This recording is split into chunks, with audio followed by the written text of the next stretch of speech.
সিনোভ্যাককে বাংলাদেশের ট্রায়ালের অনুমতি। এ বছরের জেএসসি জেডিসি পরীক্ষাও হচ্ছে না।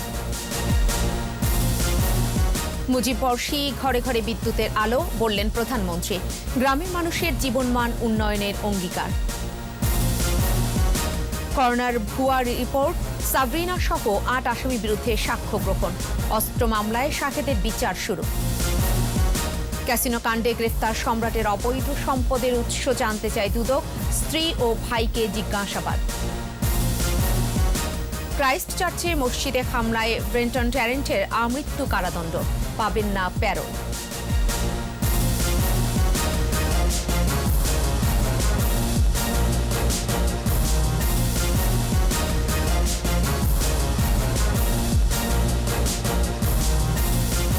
শুনছিলেন ফার্স্ট সিকিউরিটি ইসলামী ব্যাংক লিমিটেড সংবাদ শিরোনাম। প্রত্যেকে আমন্ত্রণ জানাচ্ছি সন্ধ্যা ৭:২১ সংবাদের সাথে রয়েছে আমি ফেরদৌসী আহমেদ। দর্শক, ২১ টেলিভিশনের সংবাদ একই সাথে সরাসরি দেখতে পাবেন আমাদের ফেসবুক পেজ www.facebook.com/2124 অনলাইনে। মাঝখানে ভ্যানিলা ক্রিম আর দুই পাশে বিস্কুট, ইয়াম্মি মজা। ক্রিমও খাও নিজের স্টাইলে। সংবাদে এছাড়াও থাকছে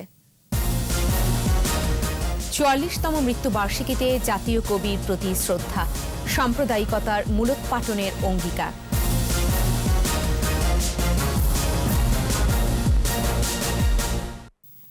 চীনের বেসরকারি গবেষণা প্রতিষ্ঠান সিনোভ্যাক উদ্ভাবিত করোনা প্রতিষেধকের পরীক্ষামূলক প্রয়োগের অনুমতি দিয়েছে বাংলাদেশ। সচিবালয়ে গণমাধ্যমকে এ তথ্য জানান স্বাস্থ্যমন্ত্রী জাহিদ মালেক। বলেন, এই কার্যক্রমে অংশ নিতে পারবেন ডাক্তার, নার্স সহ স্বাস্থ্যসেবা সংশ্লিষ্ট কর্মকর্তা কর্মচারীরা। তবে কাউকে বাধ্য করা যাবে না বলেও জানান মন্ত্রী।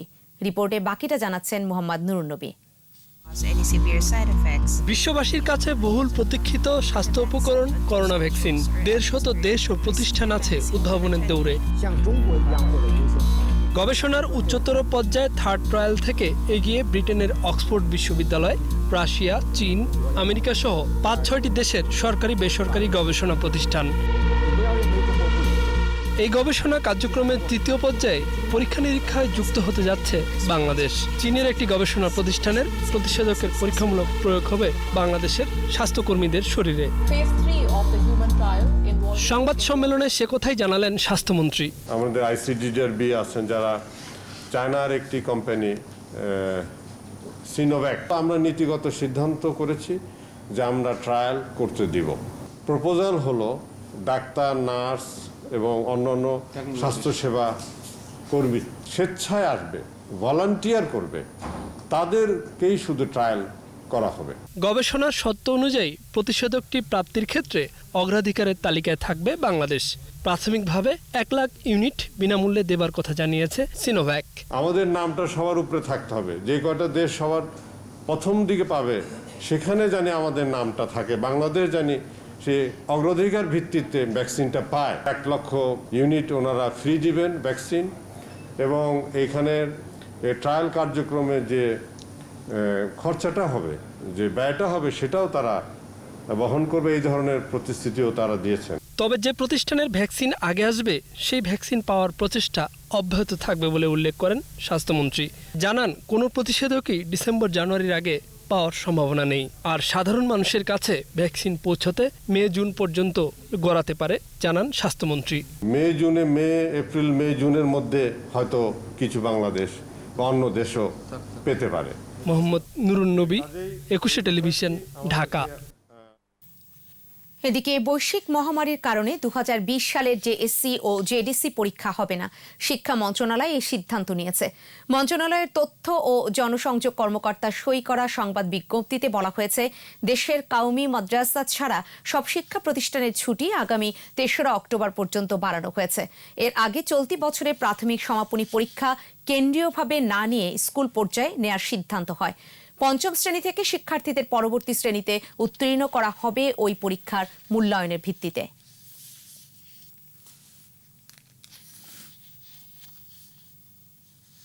করোনায় আক্রান্ত হয়ে দেশে আরও ৪৫ জনের মৃত্যু হয়েছে। এ নিয়ে মৃতের সংখ্যা ৪,১২৭ জনে দাঁড়ালো। স্বাস্থ্য অধিদপ্তরের ওয়েবসাইটের তথ্য বলছে ১৫,১২৪ জনের নমুনা পরীক্ষায় নতুন শনাক্ত হয়েছে ২,৪৩৬। আক্রান্তের হার ১৬.১১। এ নিয়ে মোট শনাক্ত ৩,০৪,৫৮৩।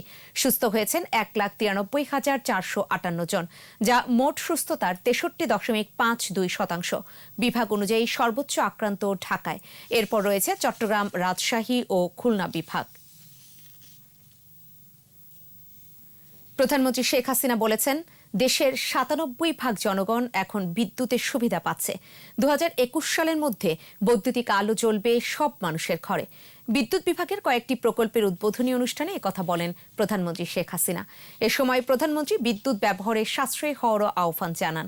বলেন, গ্রামের মানুষ যেন নিজেদের অবহেলিত না ভাবে, সে বিষয়টি ভাবনায় রেখেই উন্নয়ন নিশ্চিত করতে হবে।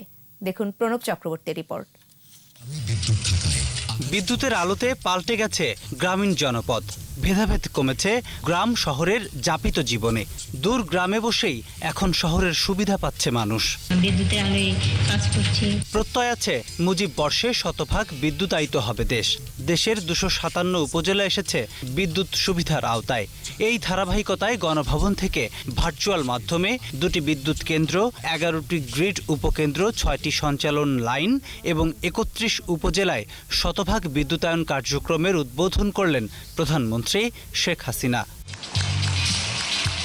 এ সময় প্রধানমন্ত্রী বলেন, ২০২১ সালের মধ্যেই শতভাগ বিদ্যুৎ সুবিধার আওতায় আসবে দেশের সব মানুষ। ৯৭% জনগণকে আমরা বিদ্যুৎ দিতে সক্ষম হয়েছি এবং আমরা আশা করি যে এই ২০২১ সালের মধ্যে আমরা শতভাগ মানুষকে বিদ্যুৎ দিতে পারবো, সেভাবে আমরা পরিকল্পনাও নিয়েছি। আমরা সারা বাংলাদেশে ১০০ অর্থনৈতিক অঞ্চল নির্মাণ করছি, সেখানে যাতে শিল্পায়ন হবে, ব্যাপকভাবে কর্মসংস্থান হবে, তার জন্য আমাদের বিদ্যুৎ দরকার।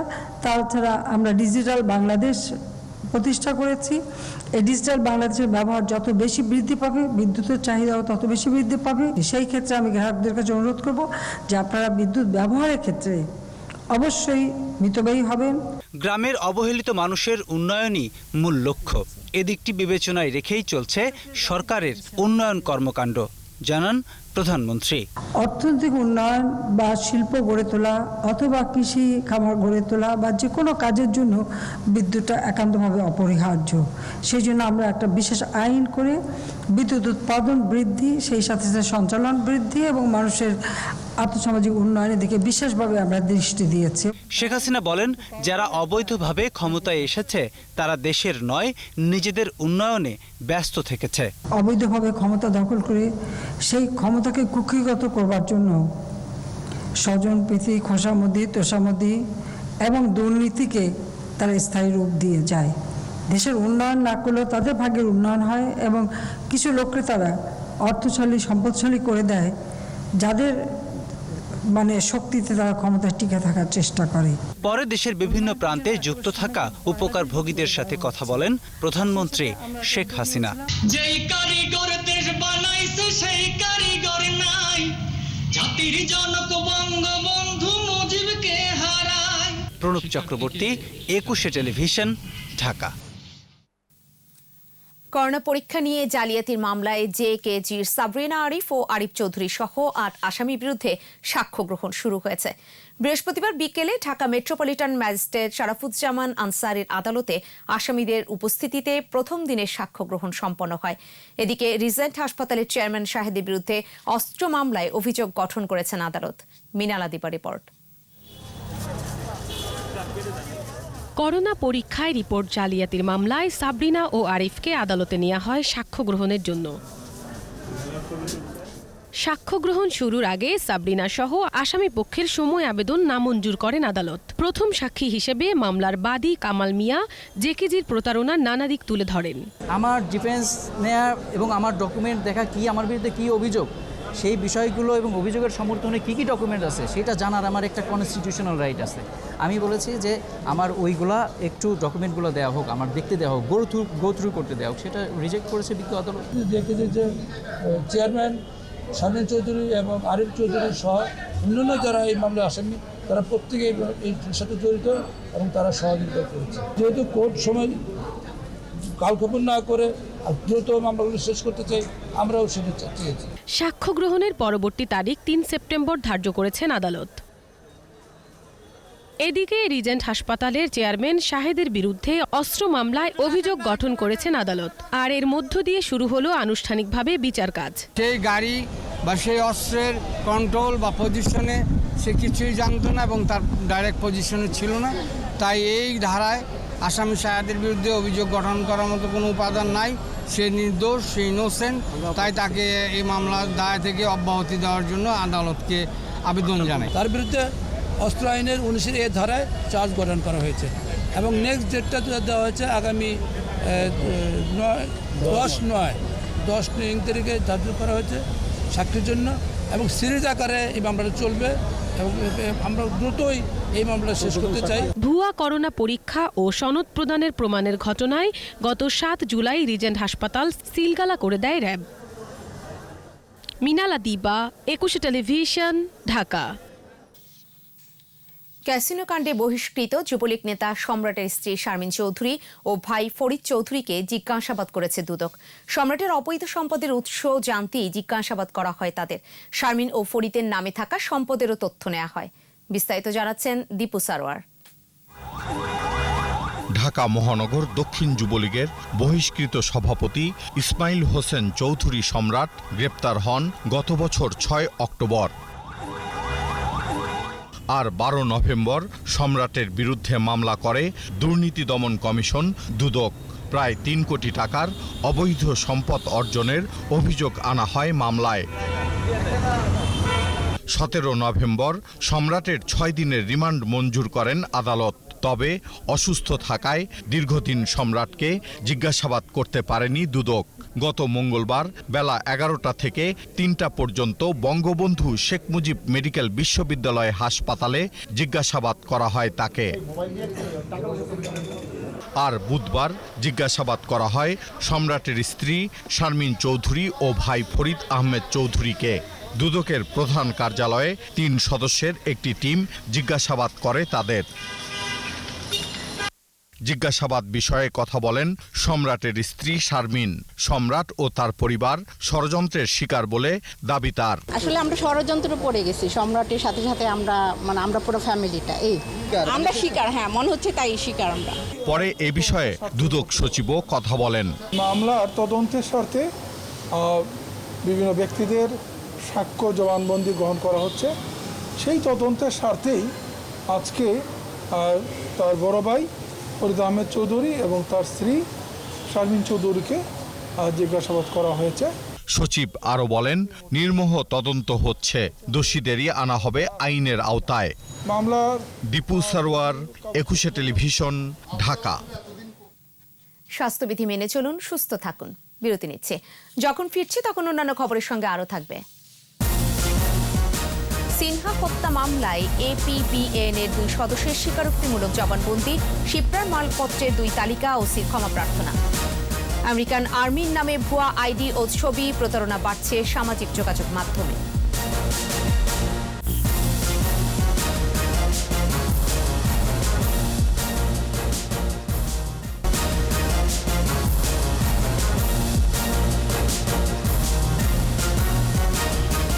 দেখছেন সন্ধ্যা 7টার 21 সংবাদ।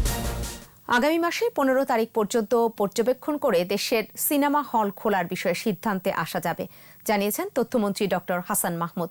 সচিবালয়ে চলচ্চিত্র প্রযোজক সমিতির প্রতিনিধিদের সাথে মতবিনিময়ে তিনি বলেন, বন্ধ হওয়া সিনেমা হল চালু সহ প্রত্যেক উপজেলায় অন্তত একটি করে প্রেক্ষাগৃহ স্থাপনে সহজ শর্তে ঋণ দেওয়ার বিষয়ে ভাবছে সরকার। বিএনপি হত্যার রাজনীতিতে জড়িত উল্লেখ করে তথ্যমন্ত্রী বলেন, তারা জনগণের কথা ভাবে না, উল্টো কোভিড পরিস্থিতিতে আন্দোলনের আস্ফালন দেখায়। প্রতিদিনের যে কোভিড-19-এর মৃত্যুর হার, মৃত্যুর সংখ্যা কিংবা আক্রান্তের সংখ্যা যেটি দেখতে পাচ্ছি, এটি আসলে খুব বেশি কমেছে বলে আমার কাছে মনে হচ্ছে না। তা আমি অনুরোধ জানাবো, আগামী মাসের 15 তারিখ পর্যন্ত পর্যবেক্ষণ করে তারপরে আমরা বসে সিদ্ধান্ত গ্রহণ করি কখন খোলা যায়। অবসরপ্রাপ্ত মেজর সিনহা হত্যা মামলায় রিমান্ডে থাকা আর্মড পুলিশ ব্যাটালিয়নের 2 সদস্য স্বীকারোক্তিমূলক জবানবন্দি দিয়েছেন। দুপুর 1টার দিকে কক্সবাজারের সিনিয়র জুডিশিয়াল ম্যাজিস্ট্রেট তামান্না ফারার আদালতে তাদের হাজির করা হয়। এরপর APBN এর SI শাহজাহান ও কনস্টেবল রাজীবকে বিচারকের খাস কামরায় নিয়ে যাওয়া হয়। এর আগে গতকাল APBN এর আরেক সদস্য কনস্টেবল মোহাম্মদ আবদুল্লাহ স্বীকারোক্তিমূলক জবানবন্দি দেন। 31 জুলাই টেকনাফের মারিশ বুনিয়ার শামলাপুর তল্লাশি চৌকিতে গুলিতে নিহত হন Sinha Mohammad Rashed.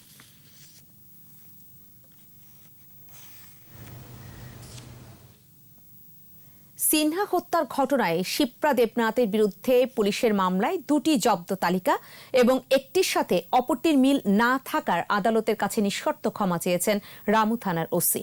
Cox's Bazar senior judicial magistrate Mohammad Delwar হোসাইনের আদালতে ক্ষমা প্রার্থনা করেন তিনি।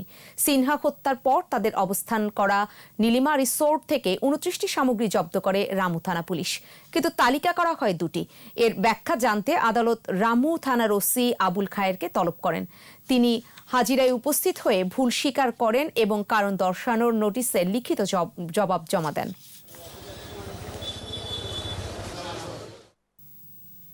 মেয়াদোত্তীর্ণ প্রসাধনী বিক্রির অভিযোগে 5 জনকে গ্রেফতার করেছে সিআইডি। রাজধানীর ভাটারার সাইদনগর এলাকায় একটি বাড়িতে অভিযান চালায় অপরাধ তদন্ত বিভাগ সিআইডির একটি দল। সেখান থেকে নামি দামি কোম্পানির প্রসাধনী ও মেয়াদের তারিখ বসানোর মেশিন জব্দ করা হয়। সিআইডি বলছে দুবাই সহ বিভিন্ন দেশ থেকে মেয়াদোত্তীর্ণ এসব প্রসাধনী এখানে বাজারজাত করত এ চক্রটি।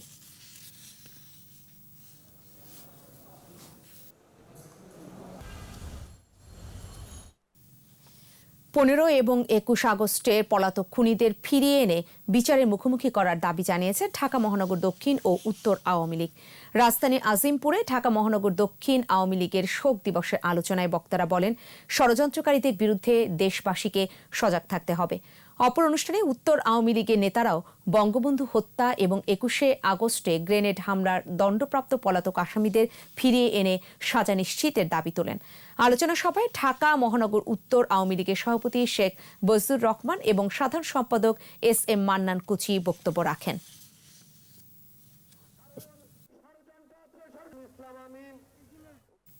জাতির পিতা বঙ্গবন্ধু শেখ মুজিবুর রহমানের 45তম শাহাদাত বার্ষিকী উপলক্ষে সাফার ও ধামরাইয়ে আলোচনা সভা ও দোয়া মাহফিল হয়েছে। সাফার শেখ হাসিনা জাতীয় যুব উন্নয়ন কেন্দ্রে আলোচনা সভা ও দোয়া মাহফিলে প্রধান অতিথি ছিলেন মৎস্য ও প্রাণী সম্পদ মন্ত্রী শ.ম. রেজাউল করিম। সভাপতিত্ব করেন যুব ও ক্রীড়া প্রতিমন্ত্রী জাকিদ আহসান রাসেল। উন্নয়নের মধ্যে বক্তব্য রাখেন ত্রাণ প্রতিমন্ত্রী ডাক্তার এনামুর রহমান। এদিকে জাতীয় শোক দিবসের আলোচনা সভা ও দোয়া মাহফিল হয়েছে সাফারের কুমরাইলে।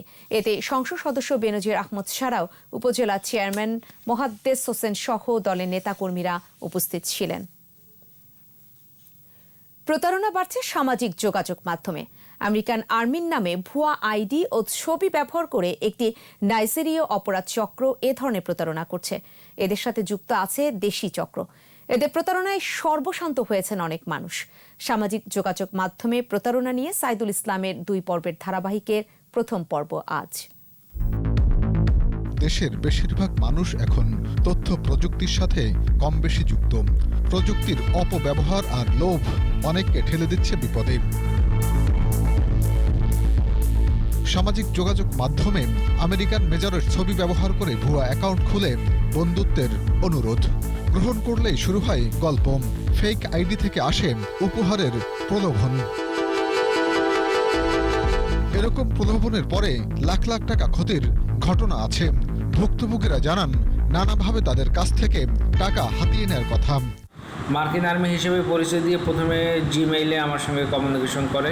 পার্সেলের শিপমেন্টের ডকুমেন্টস পাঠিয়ে দিল, ডকুমেন্টস এবং একটা বক্স পাঠাইলো এবং সে আমাকে বললো যে 1.4 মিলিয়ন এখানে আমি পাঠাইছি। স্যার কাস্টম অফিস থেকে একটা যে মহিলা ফোন দিয়েছিল আর কি, আমি টোটাল 3,73,000 মানে আমার ওগুলো জমা রিসিভ আছে। হ্যাঁ, টাকা দিতে দেরি হলে ভয়ভীতি দেখানো হয়, হুমকি দেওয়া হয় কাস্টমস অফিসারের নাম ভাঙিয়ে। আমি বললাম যে না, এটা আমি কখনো রিসিভ করবো না, কারণ আমি আপনাকে বলছি আগে ছবি দেবেন, সেটা যদি আমার পছন্দ হয় আমি রিসিভ করবো, এছাড়া করবো না। তো আপনি কেন না বলে পাঠাচ্ছেন? এরপরে আমাকে হুমকি দেওয়া শুরু করছে বিভিন্নভাবে। ভুক্তভোগীদের অভিযোগের পর প্রতারকদের ধরতে শুরু হয় অভিযান। সংশ্লিষ্ট সিআইডি কর্মকর্তা জানান তার অভিজ্ঞতার কথা। আমাদের যারা ভিকটিম তারা ম্যাক্সিমাম যে ভুলটা করে বলে যে $2 মিলিয়ন $3 মিলিয়ন এরকম একটা জিনিস তোমার জন্য আসবে, তো এই লোভটা কেউ সামলাতে পারে না। ক্ষেত্রে দেখা যায় 2-3 বার করে তার কাছ থেকে টাকা নেওয়া হয়। আমরা একজন ভিকটিম পেয়েছিলাম 21 লক্ষ টাকা পর্যন্ত সে দিয়েছে অলরেডি। এটি একটি আন্তর্জাতিক অপরাধ চক্র বলে জানান এই কর্মকর্তা। যে ম্যাক্সিমামই আছে হলো বেশ কিছু কালো আফ্রিকান যারা নিগ্রো, এবং এটা বিভিন্ন দেশের। মেজরিটি আমরা এই পর্যন্ত পেয়েছি নাইজেরিয়ান।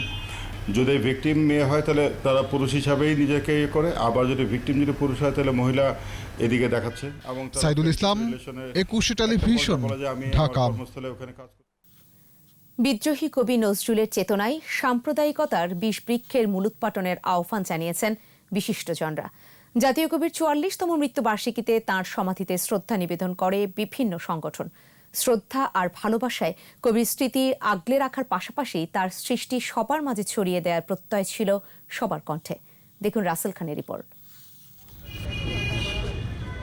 ঢাকা বিশ্ববিদ্যালয়ের কেন্দ্রীয় মসজিদের পাশে ঘুমিয়ে আছেন দ্রোহ ও মমতার কবি কাজী নজরুল ইসলাম। সূর্যোদয়ের সাথে সাথে জাতীয় কবির সমাধিতে শ্রদ্ধা জানায় বিভিন্ন রাষ্ট্রীয়, সামাজিক, সাংস্কৃতিক ও রাজনৈতিক সংগঠন। শ্রদ্ধা জানাতে আসেন বিভিন্ন শ্রেণী পেশার মানুষ। মুক্তিযুদ্ধ সহ বাঙালির প্রতিটি আন্দোলনে নজরুল প্রেরণার উৎস। আমাদের সকলের দাবি কাজী নজরুল ইসলামের এই যে জাতীয় কবি, এই কথাটি যেন কাগজে পত্রে লিখিত, স্বাক্ষরিত এবং সিল মোহর যুক্ত হয়। অন্যায় অত্যাচারের বিরুদ্ধে ওনার যে বজ্রকণ্ঠ ওনার লেখনীর মাধ্যমে সেগুলো প্রকাশিত হয়েছে। কাজী নজরুল ইসলাম আমাদের অহংকার এবং বাংলাদেশের নাম উজ্জ্বল করেছেন তিনি। শুধু দ্রোহ নয়, নজরুল চির সাম্যের প্রতীক। সাম্প্রদায়িকতা ও বর্ণবাদের বিরুদ্ধে তার দীপিত উচ্চারণকেই বারবার কণ্ঠে ধারণ করছে বাঙালি। নজরুলের অসাম্প্রদায়িক চেতনায় এই দেশ থেকে সাম্প্রদায়িকতার বীজ বৃক্ষের মূলোৎপাটন করব, এটাই হোক আজকে আমাদের অঙ্গীকার। আমাদের মুক্তিযোদ্ধারা সবসময়ই কবি নজরুলের বিভিন্ন গান, কবিতা তাদের দুঃসময়ে, তাদের কঠিনতম সময়ে সবসময় তাদেরকে সেই গানগুলো, কবিতাগুলো অনুপ্রেরণা দিয়েছে। নতুন প্রজন্মের কাছে নজরুল আগুয়ান হওয়ার শপথ। রাসেল খান, 21 টেলিভিশন, ঢাকা। এদিকে বাংলা সাহিত্য সংস্কৃতির সব শাখায় বিচরণ করা জাতীয় কবি কাজী নজরুল ইসলামের জীবন দর্শন তরুণ প্রজন্মের মাঝে ছড়িয়ে দেওয়ার আহ্বান জানিয়েছেন সংস্কৃতি প্রতিমন্ত্রী KM খালিদ। আজকে কবির এই 44তম মৃত্যুবার্ষিকীতে তার প্রতি আমার গভীর শ্রদ্ধা, গভীর ভালোবাসা। বাংলা সাহিত্যে তার যে অবদান, কবিতা, গান সবকিছুকে সমৃদ্ধ করার যে সফলতা, সেটি সত্যিই বিস্ময়কর। বাংলা 1383 সালের শরতের এই দিনে অনন্তলোকে যাত্রা করেন তিনি। নজরুল তাঁর কবিতা, গান, গল্প, নাটক, উপন্যাসে সন্নিবেশ করেছেন সাম্য ও মানবতার চেতনাকে। 1972 সালে বঙ্গবন্ধু শেখ মুজিবুর রহমান কবিকে দেশে ফিরিয়ে আনেন এবং জাতীয় কবির মর্যাদা দেন। নজরুলের চিন্তা, কর্ম কালান্তরে মানুষকে মুক্তির পথ দেখাবে বলে মন্তব্য নজরুল গবেষকদের। আদিত্য মামুনের রিপোর্টে বিস্তারিত। বলবীর বল উন্নত মম শির, শির নেহারি আমারি নত শির ওই শিখর হিমাদ্রির। কাজী নজরুল ইসলাম তার লেখনী ছিন্ন করেছিল ব্রিটিশ উপনিবেশিক চিন্তাজালকে। 1899 সালে জন্ম নেয়া নজরুলের মানস ও দৃষ্টিভঙ্গি গড়ে উঠেছে তার বৈচিত্র্যময় জীবন থেকে। লেটো গানের দল, নানা শিক্ষা প্রতিষ্ঠান আর সৈনিকের জীবন তার সাহিত্য ভাবনার প্রেক্ষাপট। আমি চির দুর্দম দুর্বিনীত নৃশংস মহাপ্রলয়ের। বাউন্ডেলের আত্মকাহিনী দিয়ে লেখা শুরু। প্রথম প্রকাশিত কবিতার নাম মুক্তি। পরে ব্রিটিশ সরকারের শোষণ নিপীড়নের বিরুদ্ধে লেখেন বিদ্রোহী কবিতা। অসংখ্য গণসঙ্গীত, নাটক ও চলচ্চিত্রের রচয়িতা তিনি। গান রচনা করেছেন 2500-এরও বেশি। প্রেম প্রকৃতির মিশেলে রচনা করেন দোলন চাপা, সঞ্চয়িতা, সিন্ধু হিন্দোল, বুলবুল, ভাঙার গান, রিক্তের বেদন, মৃত্যুর ক্ষুধার মতো রচনা। আলেয়া মধুমালা নামে মঞ্চনাটক রচনা করেন উপনিবেশিক শাসনের বিরুদ্ধে। আছে পাতালপুরী গ্রহের ফের, গোরা, বিদ্যাপতির মতো চলচ্চিত্র। তার লেখা বেশ কিছু গান ও কবিতা নিষিদ্ধ করে ব্রিটিশ সরকার। রাজদ্রোহিতার অভিযোগে কারাবরণ করেন নজরুল। প্রত্যক্ষ রাজনীতিতেও যুক্ত ছিলেন। 1942 সালে কবি দুরারোগ্য ব্যাধিতে আক্রান্ত হন। 1972 সালে বাংলাদেশের স্বাধীনতার পর তাকে দেশে নিয়ে আসেন বঙ্গবন্ধু। তার সকল রচনার কেন্দ্রেই মানুষ, এমন উচ্চারণ নজরুল সঙ্গীত শিল্পীদের। জাতীয় গান সকল শ্রেণীর, সকল স্তরের মানুষের জন্য, দেশের জন্য, প্রকৃতির জন্য। বিদ্রোহী কবির চিন্তা ও কর্ম সকল সময়ে মুক্তিগামী মানুষের প্রেরণা হয়ে থাকবে বলে মনে করেন কবি নুরুল হুদা। তিনি লিখলেন সমগ্র পৃথিবীর অন্যতম শ্রেষ্ঠ কবিতা বিদ্রোহী। বলবীর বল উন্নত মম শির, শির নেহারে আমারই নত শিরই শিকর হিমাদ্রির। তার এই কথার অর্থ হচ্ছে মানুষের ভিতর যে স্বাধীন সত্তা আছে তাকে জাগ্রত করা। নজরুল তার কর্ম দিয়ে চিরঞ্জীব থাকবেন মহাকালে। নজরুল চর্চা সমাজে সাম্যধারা বিকশিত করবে বলে মত সকলের। আদিত্য মামুন, 21 টেলিভিশন, ঢাকা।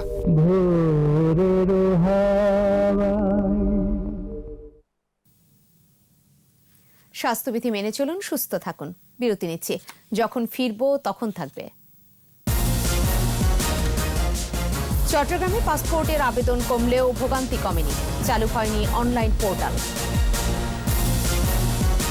যুক্তরাষ্ট্রে পুলিশের গুলিতে কৃষ্ণাঙ্গ আহতের ঘটনায় ছড়িয়ে পড়ছে বিক্ষোভ, সহিংসতায় 2 জন নিহত।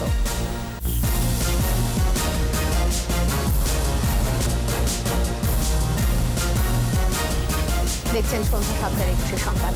চট্টগ্রামে পাসপোর্ট প্রার্থীর সংখ্যা কমেছে। 3 মাসে পাসপোর্টের জন্য আবেদন করেছে মাত্র 13,000। কর্তৃপক্ষ বলছে কোভিড আতঙ্কের কারণে আবেদন কমেছে, তবে আবেদনকারীর সংখ্যা কমলেও কমছে না দুর্ভোগ। রিপোর্ট করছেন হাসান ফেরদৌস।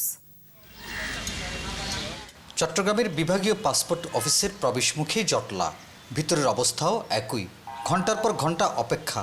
তবে 21 টিভি ক্যামেরা দেখে তৎপরতা বেড়ে গেল দায়িত্বশীলদের। কেউ বা এসছেন আবেদন জমা দিতে, কেউ বা এসছেন পাসপোর্ট নিতে, কিন্তু অপেক্ষার যেন শেষ নেই বললেন ভুক্তভোগীরা। আমার পাসপোর্টে আমার ওয়াইফের নাম একটু সংশোধন করতে হবে। ডেলিভারি স্লিপটা আমি জমা দিছি, এখন আপনার মাইকিং করতেছে, নাম যদি আসে তাহলে আমি ওখানে যাব। জমা দিয়েছিলাম ফেব্রুয়ারি 16 তারিখে, এখন মেসেজ আসছে স্লিপ জমা দিছি, ডাকবে, এই জন্য অপেক্ষা করতেছি। পদে পদে হয়রানির অভিযোগ করলেন আবেদনকারীরা। প্রায় 10 দিন যাবত অনেক হাঁটাহাঁটি করছি, বাট আমাকে ওই পাসপোর্ট রিইস্যু করার সুযোগ দিচ্ছিল না। কোথায় যাবে এখন, আমি নিয়ে রাখবো আর কি, আজ 5 মাস হয়ে যাচ্ছে। কর্মকর্তারা বলছেন জনবল সংকট আর অনলাইন পোর্টাল না হওয়ায় চালু করা যাচ্ছে না ই পাসপোর্ট কার্যক্রম। অনলাইন পোর্টাল যখন চালু হবে তখন আমরা এই পাসপোর্ট বাংলা চট্টগ্রাম এই বিভাগীয় অফিসে আমরা জমা নিতে পারবো। দালাল উচ্ছেদ সহ সেবা প্রার্থীদের জন্য বিভিন্ন পদক্ষেপ নেওয়ার কথা জানান কর্মকর্তারা। বললেন করোনা আতঙ্কের কারণে পাসপোর্টের আবেদনও কমেছে। এখন স্বাভাবিকভাবে আমরা যে কার্যক্রমের করছি, কিন্তু এখন লোকজনই কিন্তু আগের চেয়ে একটু বাড়লেও স্বাভাবিক কোভিডের কারণে এখন উপস্থিতি একটু কম। দ্রুত পাসপোর্ট পেতে হয়রানি বন্ধ সহ প্রয়োজনীয় উদ্যোগ নেওয়ার দাবি ভুক্তভোগীদের। হাসান ফেরদৌস, 21 টেলিভিশন, চট্টগ্রাম। দেশে আন্তর্জাতিক মানের KN95 ও সার্জিক্যাল মাস্ক উৎপাদন শুরু করেছে স্মার্ট গ্রুপের অঙ্গ প্রতিষ্ঠান অ্যাপারেল প্রমোটার্স। রাজধানীর একটি হোটেলে সংবাদ সম্মেলনে জানানো হয়, চীনা প্রতিষ্ঠান গোল্ডেন ফাউন্ডের সাথে যৌথ উদ্যোগে স্মার্ট স্মাইল নামে এই মাস্ক তৈরি করা হবে, যেখানে সম্পূর্ণ স্বয়ংক্রিয় ব্যবস্থায় উৎপাদন হবে আন্তর্জাতিক মানের মাস্ক। দেশে বাজারজাতকরণের পাশাপাশি রপ্তানিরও পরিকল্পনা আছে এ প্রতিষ্ঠানের।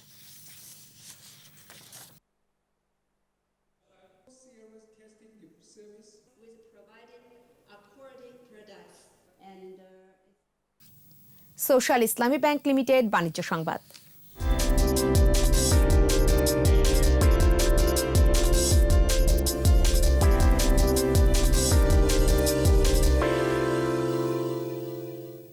ফার্স্ট সিকিউরিটি ইসলামী ব্যাংকের 2 কর্মকর্তার অকাল মৃত্যুতে ব্যাংকের পক্ষ থেকে পদ্মা ইসলামী লাইফ ইন্স্যুরেন্সের সাথে করা গ্রুপ ইন্স্যুরেন্সের বীমার দাবি প্রদান করা হয়েছে। ব্যাংকের অতিরিক্ত ব্যবস্থাপনা পরিচালক আব্দুল আজিজ ও পদ্মা ইসলামী লাইফ ইন্স্যুরেন্সের ব্যবস্থাপনা পরিচালক ও সিইও মোহাম্মদ মোর্শেদ আলম সিদ্দিকী 2 পরিবারের সদস্যদের কাছে বীমা দাবির চেক হস্তান্তর করেন। এ সময় উপব্যবস্থাপনা পরিচালক মোহাম্মদ জহুরুল হক এবং পদ্মা ইসলামী লাইফ ইন্স্যুরেন্সের DGM and head of customer service Mohammad Nurnabi Manik সহ ঊর্ধ্বতন নির্বাহীরা উপস্থিত ছিলেন। শেষ করব সন্ধ্যা 7টার 21 সংবাদ। যাবার আগে ফার্স্ট সিকিউরিটি ইসলামী ব্যাংক লিমিটেডের সংবাদ শিরোনামগুলো জানিয়ে দিব আরও একবার। সিনোভ্যাককে বাংলাদেশের ট্রায়ালের অনুমতি, এ বছরের জেএসসি জেডিসি পরীক্ষাও হচ্ছে না। মুজিববর্ষী ঘরে ঘরে বিদ্যুতের আলো, বললেন প্রধানমন্ত্রী। গ্রামের মানুষের জীবনমান উন্নয়নের অঙ্গীকার। করোনার ভুয়া রিপোর্ট, সাবরিনা সহ 8 আসামির বিরুদ্ধে সাক্ষ্য গ্রহণ। অস্ত্র মামলায় শাহেদের বিচার শুরু। ক্যাসিনো কাণ্ডে গ্রেফতার সম্রাটের অবৈধ সম্পদের উৎস জানতে চায় দুদক। স্ত্রী ও ভাইকে জিজ্ঞাসাবাদ। ক্রাইস্ট চার্চে মসজিদে হামলায় ব্রেটন ট্যারেন্টের আমৃত্যু কারাদণ্ড, পাবেন না প্যারো।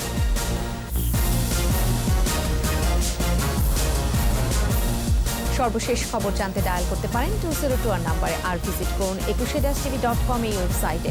এছাড়া ফেসবুকে ভিজিট করতে পারেন facebook.com/2124 অনলাইনে। আমাদের পরবর্তী সংবাদ রয়েছে রাত 9টায়। দেখার আমন্ত্রণ রইল। স্বাস্থ্যবিধি মেনে চলুন, সুস্থ থাকুন।